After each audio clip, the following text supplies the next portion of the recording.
Morning, brethren.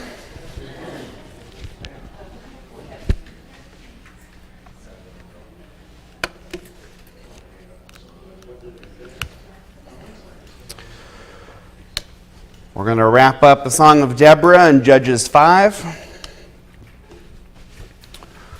And try to do that fairly quickly. We've been talking about different things in the Song of Deborah, kind of bouncing around a little bit. And so I think we've covered most of the things in there already.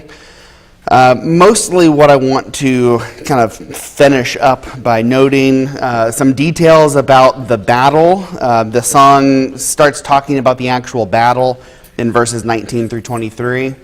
And we already noted in an earlier lesson that the way that the battle was won was that Sisera and his men were coming down into the valley, getting ready to cross into this valley, and they were going over the brook Kishon. And that was, most of the time, not a difficult brook to traverse. It was called a brook for that reason, but it would seasonally flood. And this was not the expected time for it to flood, but it suddenly did. And it is not the first time that we've seen God use an unexpected flood to give his judgment against an army or a people. And so this was accompanied by some kind of sign from heaven. If possible, that could have been a comet or an eclipse. It says the stars fought from their courses.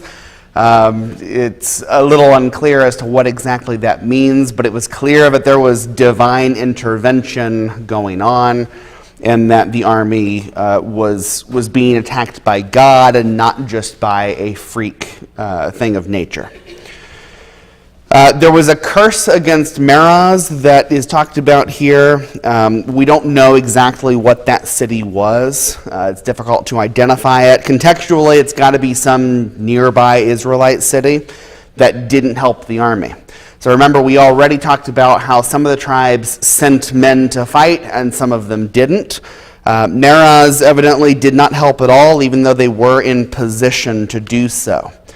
And so this is going to come into contrast with the next section. When you have an Israelite city that is unwilling to fight against Israel's enemies, and then you're immediately following that up by talking about a non-Israelite woman, Jael, who ends up bringing the victory to Israel. Well, that's just some shame being heaped upon the people. Jael's praised in verses 24 through 27. This probably vindicates Ehud somewhat, because we asked whether Ehud was justified in killing Eglon the way that he did, and said that at worst it's probably gray. You know, Jael does a similar kind of deceptive strategy, and she seems pretty vindicated here, so that probably vindicates Ehud as well. But mostly here I want you to notice, because we've already gone through the narrative part of this, is that there's a contrast between Jael and Sisera's mother. In fact, we've had three mothers in this song. Deborah arose as a mother to Israel, kind of a spiritual mother to lead them back to God. Then Jael is a mother to Sisera in the sense that she's so nice and kind and caring to him and bringing him milk and covering him up and all of these very sweet things that she's doing, right, until she puts a tent peg through his temple. Thanks, mothers. No. And that's contrasted with Sisera's mother, who is left waiting and wondering. She is speaking quite graphically and without sensitivity. You know, she's saying, you know, when will Sisera return with the spoils of war? It literally says, when will he return with a womb or two for every man? She uses kind of a dehumanizing term there. A lot of the translations say a girl or two or a woman or two. It is literally a womb or two for every man, so that's not real nice in general. Now, obviously, this is Deborah's representation of Sisera's mother. Sisera's mother's not present at this song that's being sung to Israel. But the point is the contrast between Israel and Sisera's army.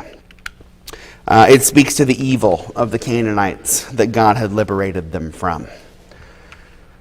So the final thing that we see in the song is this statement, may the enemies of God perish and may his friends rise.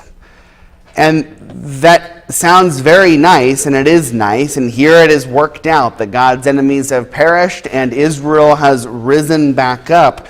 But we're left with this lingering question, is Israel really God's friend? This book's doing a pretty good job at proving to us, no, Israel is not God's friend. Israel acts a lot more like God's enemy throughout all of this.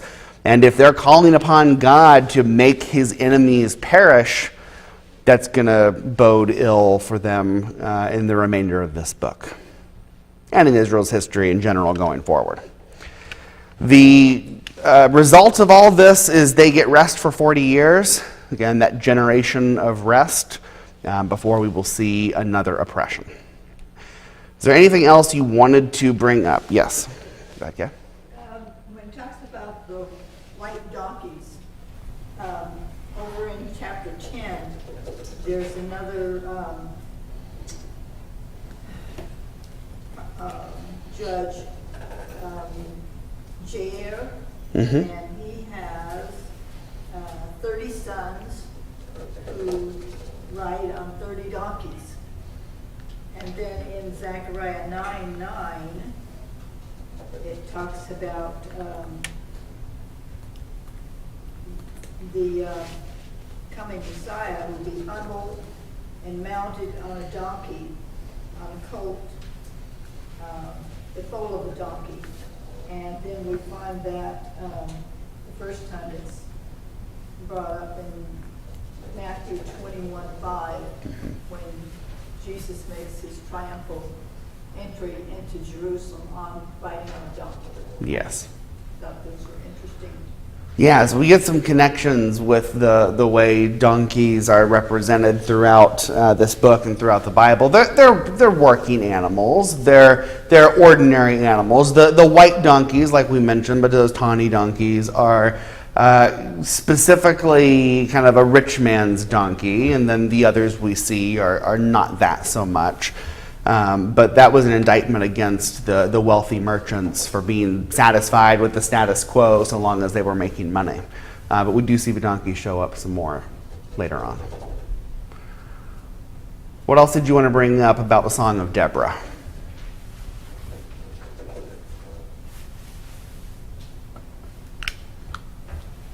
Okay.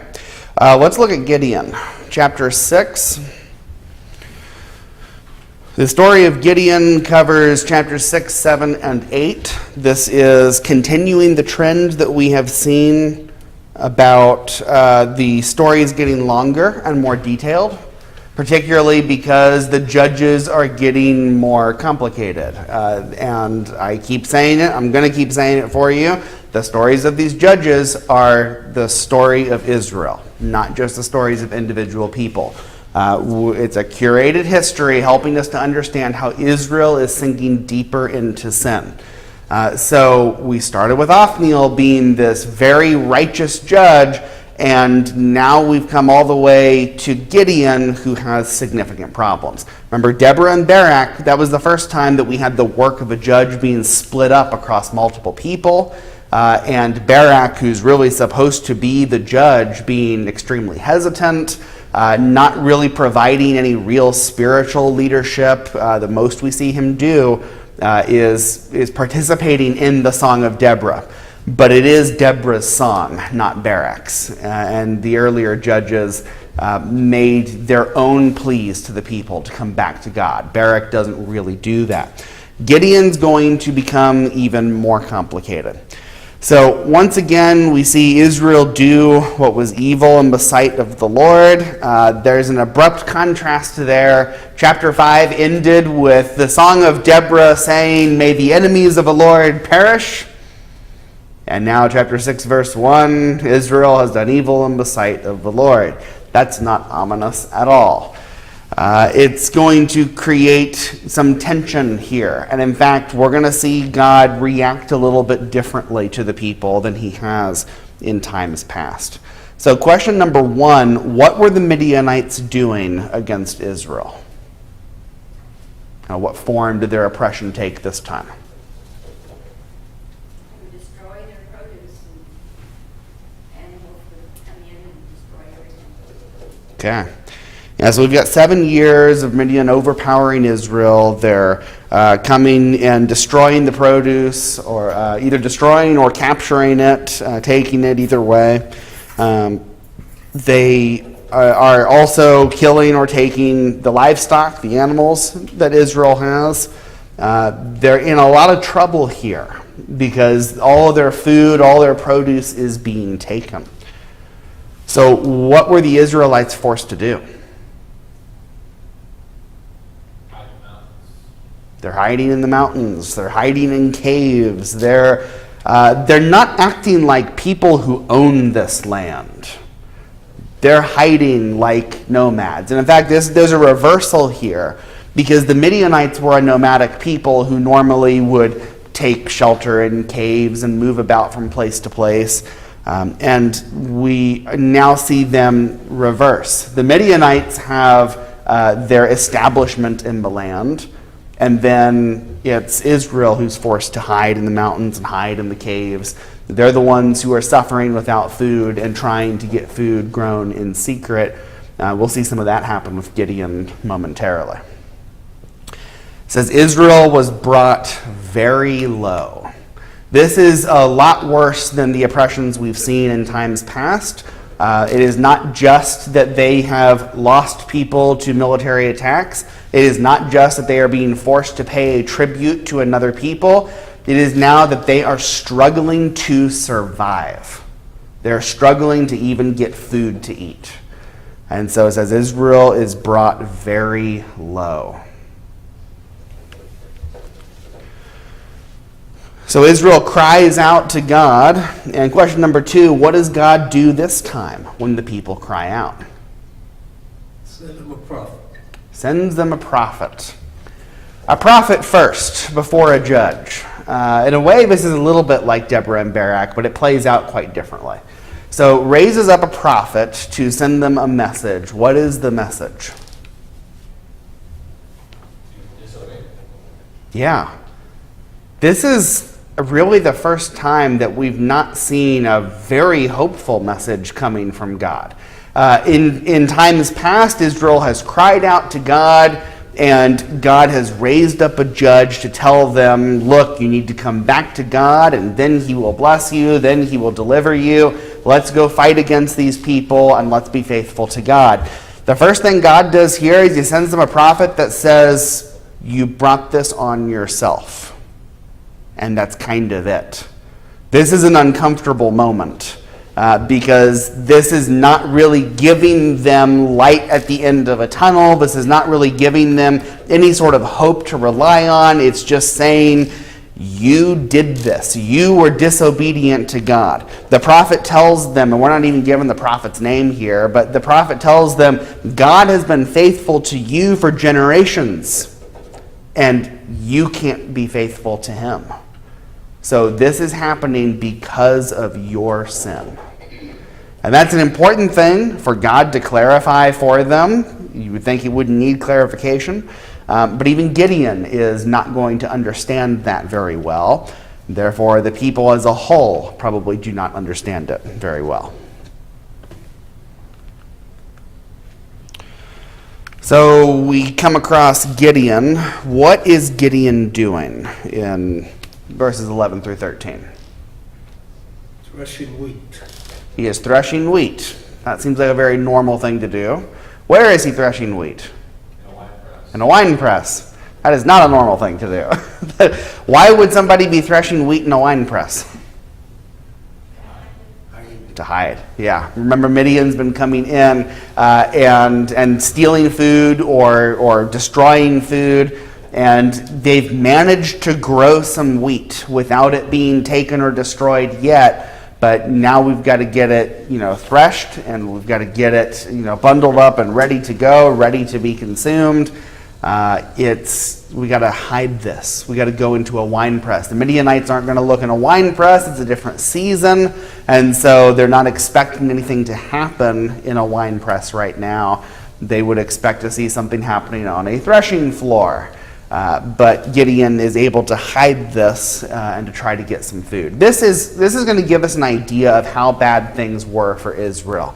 I think this is a level of despair and desperation that we generally are not used to have to resort to hiding what we can just to have food to eat, to resort to extreme measures to avoid starving. This is a very serious situation for Israel. It's been going on for 7 years, and they desperately need relief. But they can't see that they've done anything wrong. They need this prophet to tell them it's because you have sinned against God. So does Gideon look like a mighty man of valor here? Looks like an old farmer. Yeah, he looks like a scared farmer who's just trying to come up with some food, hiding in a wine press. Doesn't look like a mighty man of valor, doesn't look like a hero or a soldier or a deliverer of any kind. Yet when the angel appears to Gideon, this is verses 11 through 13, verse 12, the angel of the Lord appeared to him and said to him, "The Lord is with you, O mighty man of valor." Boy, I want to read that sarcastically, but it's not what it is. It's not sarcastic. It's more leading Gideon to understand that he is going to be a mighty man of valor to deliver Israel, that he is being called to do this. Yet that must have seemed quite impossible to him as he is just trying to come up with a little bit of wheat there in a wine press. Any thoughts?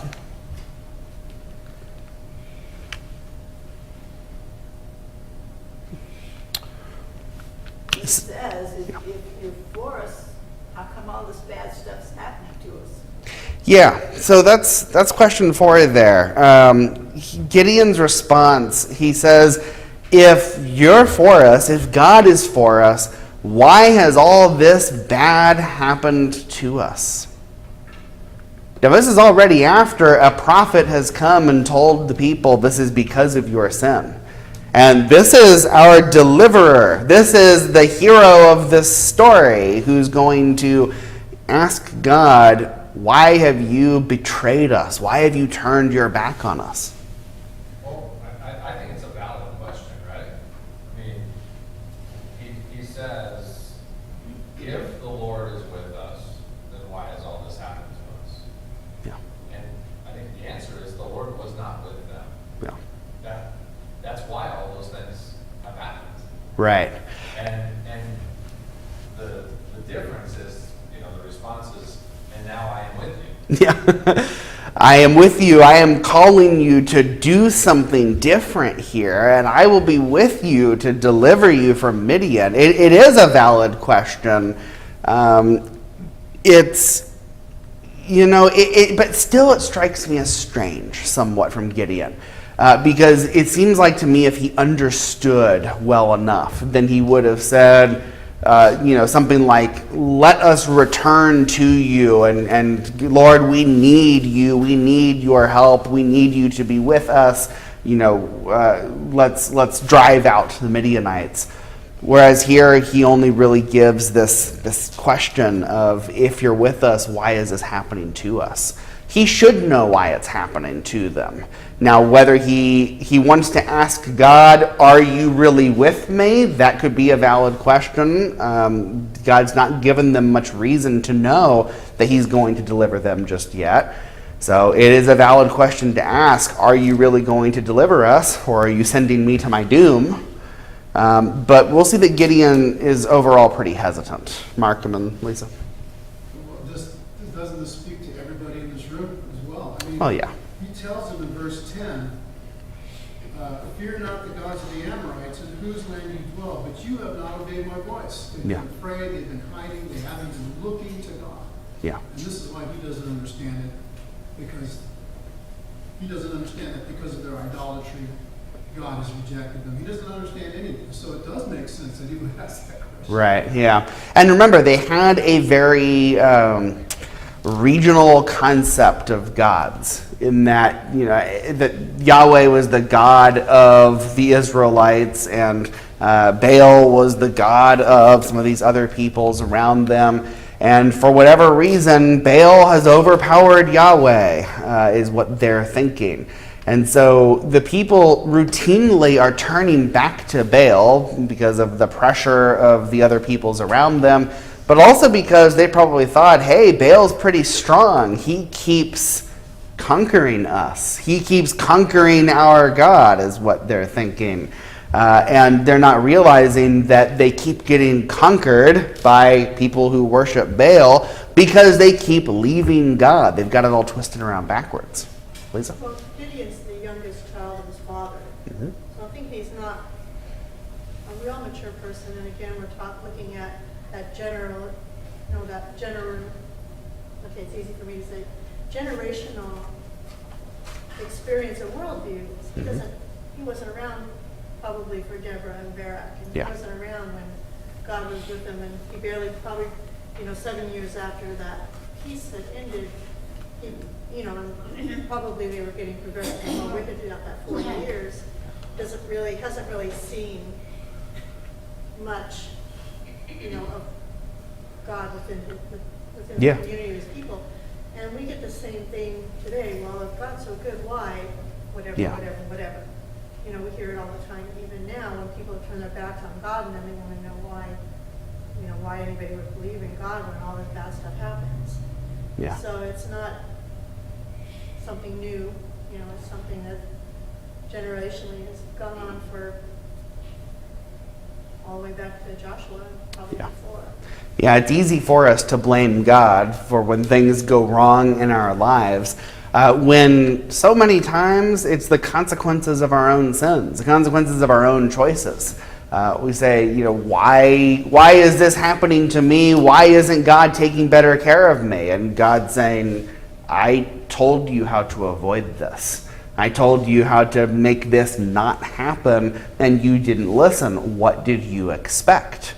That's the message here from the prophet. What did you expect was going to happen when you turned away from God? Kathy?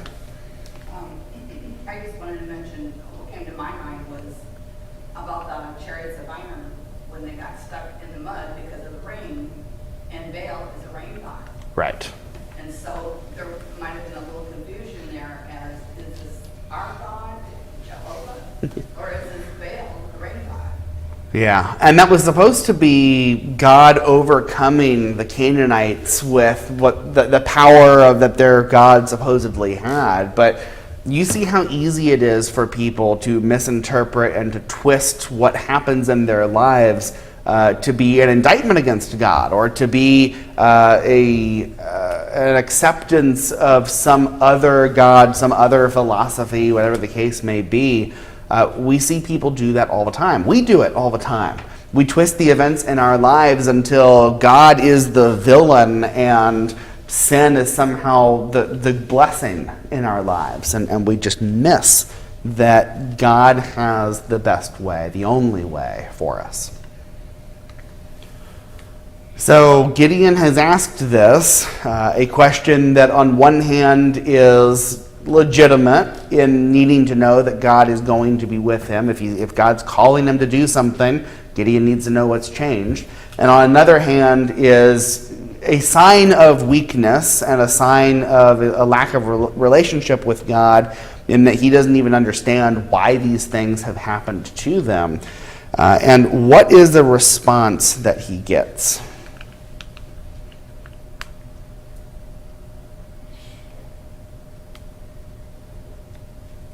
From the angel or from the Lord? The Lord's sending him out, sending him against the Midian. Yeah. Verse 14. Go in this might of yours and save Israel from the hand of Midian. Do not I send you? There is a lot loaded into that verse, I feel like. So Gideon says, how do I know that you're with me? Why has all this happened to us if you're with us? And the response is, you know that I'm with you because I am commanding you to go. So that is enough. But also, secondly, I can't get over the wording of go in this might of yours. That's a stab right there. Gideon, you know so much about righteousness. You know so much about what is good and evil. You know the way things should go. You feel very strongly about this. Well, go and deliver the people from Midian. And God says, I'm with you as you do it. Now, the might of Gideon is going to wilt here pretty quickly as he suddenly needs much more help and much more confirmation that God is actually sending him. But this is a way of both rebuking Gideon and also confirming to him, yes, I really am with you. Go and do this thing.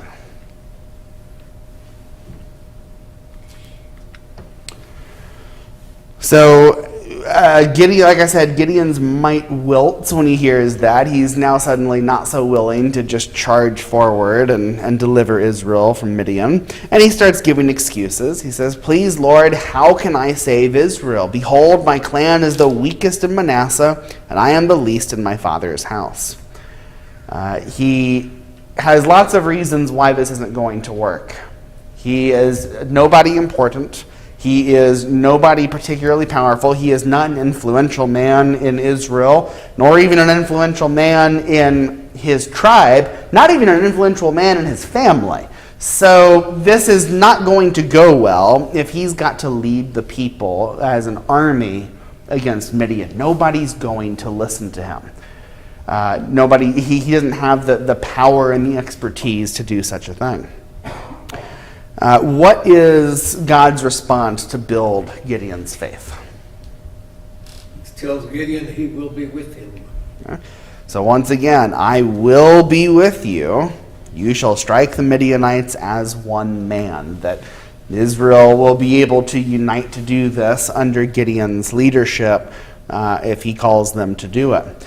Now, Gideon says, if now I have found favor in your eyes, then show me a sign that it is you who speak with me. He still needs some help. And I think this is weakness, but it's also reality, in that Gideon does not have a very good relationship with Yahweh for his whole life, probably, as was pointed out to us.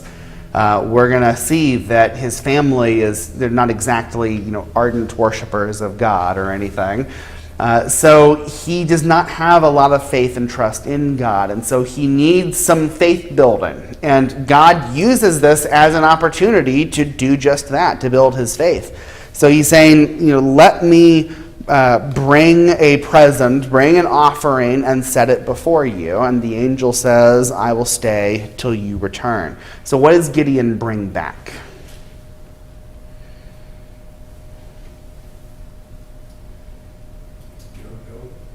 Young goat, probably. Yeah, the young goat, unleavened cakes made with flour, and all this at a time when food was hard to come by, remember.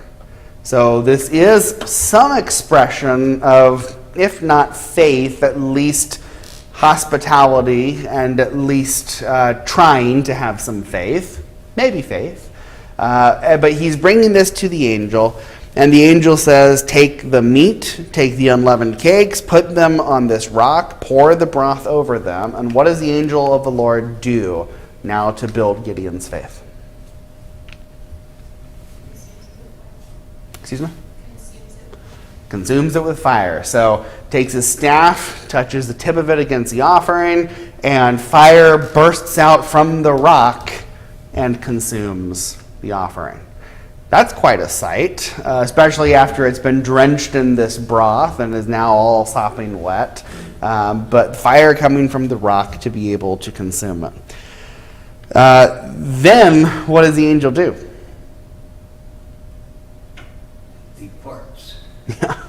disappears. So the angel is suddenly gone, and Gideon is overwhelmed with the power of what he has seen and the realization that this is the angel of the Lord. Verse 22, Gideon perceived that he was the angel of the Lord, and Gideon more faithfully says, "Alas, O Lord God, for now I have seen the angel of the Lord face to face." And so now the Lord tells him, "Peace be to you, do not fear, you shall not die." And Gideon built an altar to the Lord, called it "The Lord is Peace." That is, again, some expression of faith that God is going to be at peace once again with his people, but there's going to be deliverance here. Gideon's starting to shape up to be a deliverer, starting to shape up to be a judge of Israel. We're seeing some progress in him, and it's taken some conversation, and it's taken a miracle, but he's getting there. This is some real progress. And the writer of the book of Judges says, to this day it still stands at Ophrah, which belongs to the Abiezrites. So, now that Gideon's faith is built up, now that he believes that he is following God and that God is with him, what does God tell him to do? Tear down the altar. Yeah. Tear down the altar to Baal that's there in their little town, I guess. Why is this a particularly frightening act for Gideon? Lauren? His father's. Yeah. So it's his father's idol. That complicates things. So he's the least in his father's house. He doesn't have any real influence in his family. He certainly does not want to go against his father. That would be kind of a disrespectful thing to do. Yet he's being told by God, you need to tear down this altar that your father built here. And that is the right thing for Gideon to do. As much of a disrespect against his father as that's going to be, his father needs to be disrespected for building an altar to a false god. So as important as these family dynamics are, they are not everything. And our service to God does supersede them. But it's not even just about his father. What does everybody else think about this altar? Is Gideon's father the rogue worshiper of Baal in the community? Yeah, Gideon's scared of all of them because they're all worshiping Baal. This may be the altar of Gideon's father, Joash, but it's something that everybody uses and takes part in. It's something that everybody in the town appreciates. He's going to be going against the entire community if he tears this down. Kathy? You have to assume that the altar was large because a young bull is very strong. Mm-hmm. And if you have two, even though he sacrificed one, but when you have two young bulls, why would he have two if he thought he could get it down without two? Yeah. So it had to be large, and if it was that large, maybe everyone was worshiping at that altar and not just that family. Yeah, no, I think absolutely it's everybody in that town. As much as everybody he's afraid of the whole town, I think everyone is worshiping at it. And if it is this large, then how difficult was it to get this in the town? If it's using, valuable materials, then this could be worth a lot of money. It's taking two young bulls to be able to pull it down. There's a lot going on here. And Gideon's supposed to just show up at this altar and start pulling it down. How do you think that's going to go? Like, play this out in your mind. Imagine, I don't know, some sort of, public statue or something we have around here and say, when we're done here with class, just go on over and pull it down. Gary? Probably best to do it at night. Well, that's the conclusion that Gideon reaches. It's best to do that at night. And that seems, on one hand, very logical and probably the easiest way for him to accomplish this. On the other hand, we are told that he does this out of fear. It's very specifically because he's afraid of the reaction of people, that he wants to be uninterrupted, and maybe people will not know that it's him. So I think we're stuck somewhere between the practicality of the matter and the fear of the consequences of it. Yet, this is pretty different than what we've seen some of our earlier judges do, where they are boldly proclaiming we need to follow God and boldly tearing down the high places and the altars. Now Gideon's doing this under the cover of night. But, to give him credit, he is tearing it down. Lauren? As I was reading through this, I couldn't help but make a comparison in the New Testament when the angel visited Mary, the mother of Jesus, where she first, when the angel told her what was going to happen to her, she asked a valid question saying, how can this happen to me because I know no man? That was a valid question, not one out of fear or lack of faith. It was more of an understanding. And then when he explained, she said, let it be done to me. And Yeah. as you see here, in this scenario, with this angel and all this repeating of fear and uncertainty, it just, Yeah. it's two different accounts, but I can help. Yeah.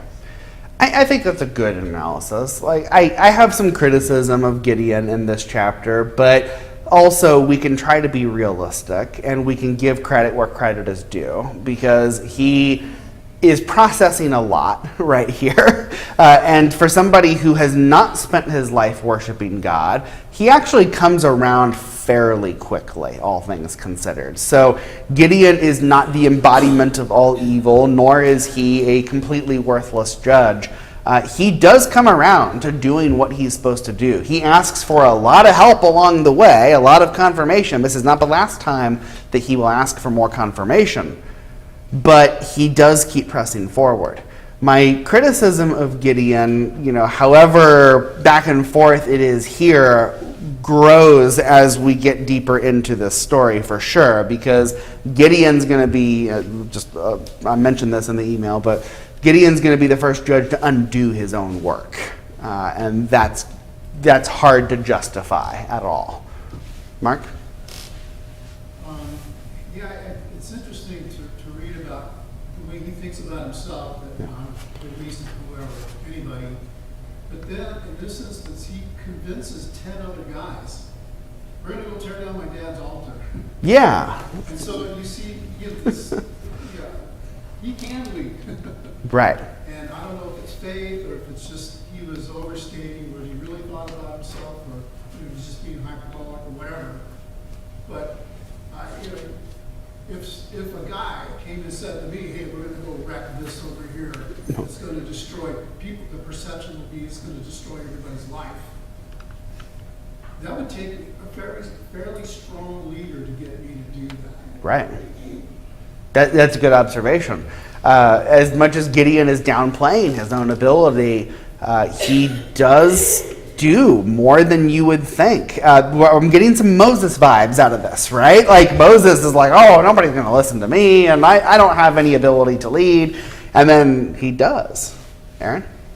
Yeah, they were servants of his household. Sure. So that, they probably had some obligation to him as one of the sons in the Yeah. house. But still, it still takes convincing. If you're a servant, if you're the least of the household, which Yeah. it seems to be, is asking you to go do something. Yeah, I would think that could be risky. The servant can go tell the dad. Yeah. Say, hey, Johnny over here is Yeah. asking me to do something. Yeah, and this is something that, they are his servants, but they could very easily say, well, I'm not going to go against Joash. Like, he's higher than you are, and so I'm going to go essentially turn you in to your dad for what you're trying to do here. That would be an easy thing for them to say, but, Gideon's been able to convince 10 of them to do it. And it kind of relates how Jesus and his relationship with the apostles was. he was bringing them forth to completely tear down the system that was in place at the time. Yeah. So it has that kind of similarity to it, because the disciples and the apostles questioned right up until the very end what was going on. Sure. Gideon has real potential here because he is making some progress. Like as chapter 6 goes on, things are getting better, even though he's needing a lot of help and confirmation. He is growing, and chapter 7 is going to look really, really good for Gideon in how he is this victorious and how he delivers Israel. And if the story ended with chapter 7, then it would really be a reversal of the trend we've seen so far in the Judges of them getting worse and worse. The sad thing with Gideon is he starts out in a pretty wavering place, pretty unsteady place, and he makes a lot of progress. He does really well, and then he falls down again. Not to a wavering place, not to an unsteady place, but to a very arrogant and rebellious place. And that becomes the real issue with him, that he takes a sharp left turn to another place entirely, which becomes serious problems for this whole narrative arc of Gideon. Gary. I just can't remember, is Gideon mentioned in Hebrews 11? As one of the faithful? Yes, he is. It just, in my mind, these are real people. Yeah, And he was chosen for a reason. right. And I also keep thinking about, we read the word remnant all through the Old Testament. That not every single individual was just evil continually Right. throughout the Old Testament. There Yeah. were some people with faith, and they heard the stories, and these were real people. So that was just my question. I wondered if he Yeah. must have been basically a faithful man, just not perfect like everyone else. So, Gideon and Samson are both, I think Deborah and Barak is as well. Several of these judges are. And the end, Hebrews 11 starts getting really interesting the more you dig into those people, because you're left with the question, is that representative of a particular thing that they did? Is it representative of their life as a whole? We don't have total information about every person, and so it's hard for us to know.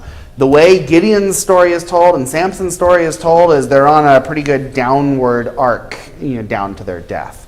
And so their faith may be more about particular actions that they made in their lives rather than a holistic view. But even still, even if that's true, these people are more complicated than a single description, a single word, a single emotion.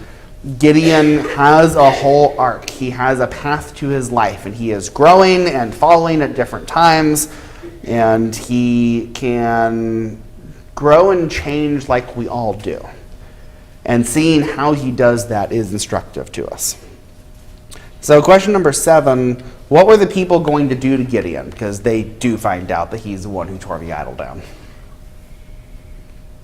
They want to kill him. Yeah, we're going to kill him. And how is he rescued from that? Yeah, his father, which is, I have a lot of questions about that. His father says, let Baal contend for himself. I'm not going to let you kill my son.